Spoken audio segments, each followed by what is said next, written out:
Hindi naman kita minahal para sukuan ka sa unang unos.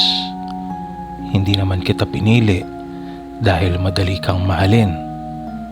Pinili kita dahil nakita ko noon na ikaw ang taong gusto kong makasama kahit dumating ang mga araw na mahirap.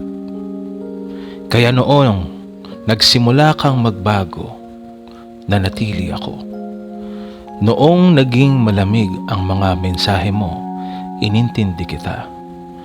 Noong naging maikli ang mga sagot mo, hinayaan kita.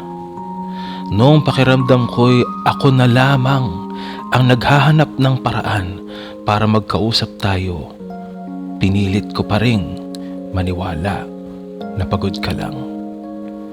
Pero nakakapagod din pala ang magmahal ng mag-isa. Unti-unti kong napansin na habang ako'y lumalapit, ikaw naman ang lumalayo.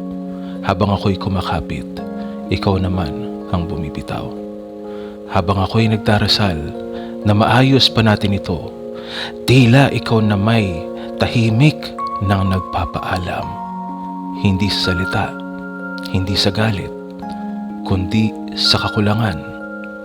Kulang sa oras, kulang sa lambing, kulang sa pag-unawa, kulang sa pagmamahal na dati mong kusang ibinibigay. At ang pinakamasakit, hindi kita nawala ng isang araw lang. Nawala kita ng paunti-unti. Parang kandilang dahang-dahang nauubos habang pinapanood ko lamang ang liwanag na minsang nagbibigay init sa aking puso. Maraming gabi na tinatanong ko ang sarili ko kung saan ako nagkulang, kung bakit kahit ibinibigay ko ang lahat parang hindi pa rin sapat, kung bakit kahit ginagawa ko ang lahat para manatili, ako pa rin ang naiwan. At alam mo ba kung ano ang pinakamahirap?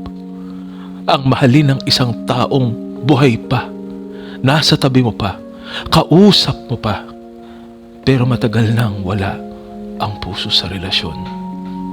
Kaya araw-araw, pinaglalaban ko ang pagmamahal na tayo dapat ang lumalaban. Binubuhat ko ang relasyong dapat dalawa, tayong may hawak. Inaayos ko ang mga bitak na paulit-ulit namang lumalaki.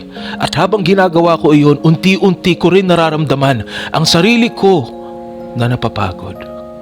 Hindi dahil tumigil akong mahalin ka, kundi dahil dumating ang puntong ako na lamang ang nagmamahal.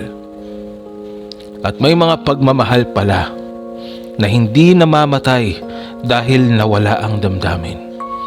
Namamatay sila dahil napagod nang maghintay, napagod umasa, napagod lumaban, hanggang isang araw, ang taong pinakaayaw umalis, siya rin ang unang nauubos.